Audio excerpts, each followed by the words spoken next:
If you've ever walked into an Aldi, it's different. There aren't any frills, no fancy displays, and yeah, you have to put a quarter in to even get a shopping cart. On the surface, it almost seems like a recipe for failure, right? But somehow, this German chain is one of the fastest growing grocers in America. So today, we're going to crack the code and figure out how Aldi completely solves the grocery puzzle. And this isn't some new thing. From their very first stores in the US way back in the 70s, Aldi has built its entire brand around what it doesn't do. This old ad isn't an apology. It's basically a mission statement. It's a promise of efficiency over excess. And honestly, it's the very first clue to understanding their entire business. Which brings us to the big mystery here. How does a company that proudly gives you less become this massive force in the market? I mean, they're on track to be the third largest grocer in the entire country. How is that even possible? That's what we're here to unpack. All right, to really crack the Aldi code, we've got to start with the business model they practically invented. Aldi is what we call a hard discounter, and trust me, they are hardcore about it. The whole idea is to get those deep discounts by being completely, totally obsessive about efficiency. The goal isn't just to be a little bit cheaper. No, it's to completely rewire how a grocery store works by selling a limited number of their own brands at the absolute rock bottom price they can manage. So, secret number one is something you notice the second you walk in the door. The selection is tiny. You're not going to find 20 different brands of ketchup. And that's not an accident. That is the absolute core of their entire strategy. And the difference here is just staggering. Your typical supermarket has about 40,000 different items. Aldi, around 1,400. It's not even close. By selling a massive amount of just a few items, they get incredible bargaining power with their suppliers. Really, their low price is their advertisement. Okay, the next secret is the store itself. Look, if you have fewer things to sell, you don't need a gigantic, warehouse-sized store. Aldi can operate in a tiny fraction of the space of their competitors, and that leads to another huge advantage. Just look at this comparison. A Walmart supercenter is a massive 178,000 square feet. And Aldi is just 12,000. That is a wild difference. Now think of the savings that come with that. Lower rent, smaller property tax bills, way lower electricity costs, and you need fewer people to run the place.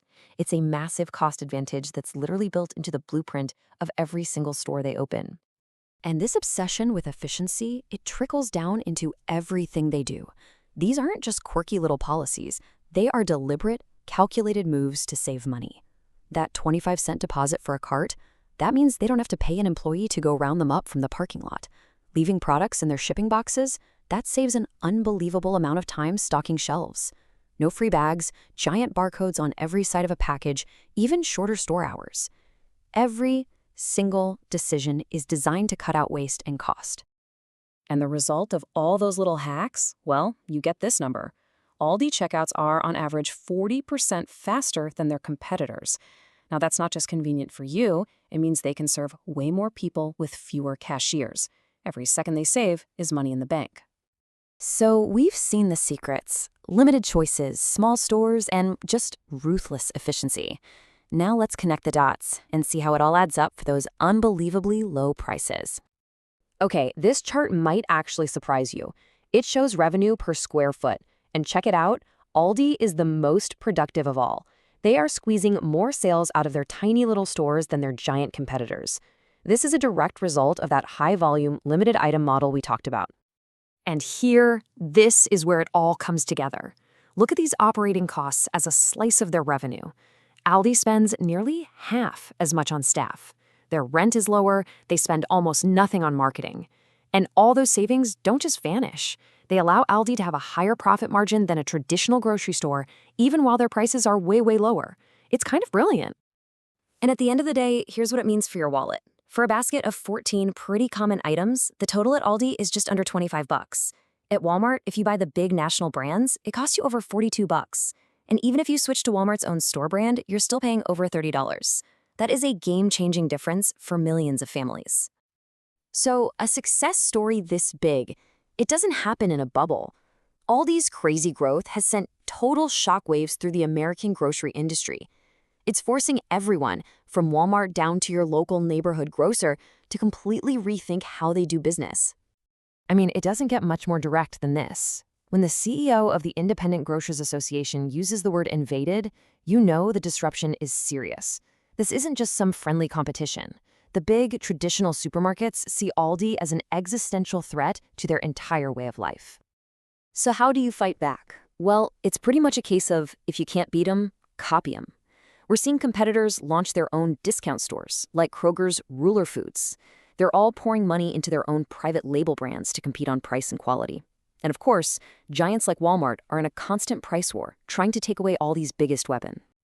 And you know what? This whole private label strategy is working because we, the shoppers, have totally changed our minds. The old stigma is gone. Almost 70% of people now think store brands are just as good as the national names. And the real key here is that younger shoppers are leading the charge, which signals this is a permanent shift in how America buys its groceries. So the battle lines seem pretty clear, right? The big supermarkets are trying to get leaner. But here's the twist in the story. The hard discounters are starting to add a few frills. Yeah, Aldi itself is starting to change its own rules. They're teaming up with Instacart for home delivery, they're adding a few iconic brands like Coca-Cola, they're massively expanding their fresh food sections, and even moving into wealthier neighborhoods. All of these moves add complexity and cost, the very things their original model was designed to avoid. And that leaves us with the million-dollar question for the future of grocery shopping.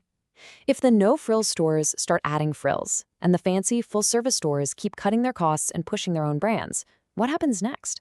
Are we just watching the entire industry converge on some new middle ground? And if so, who's actually going to be the ultimate winner in that fight?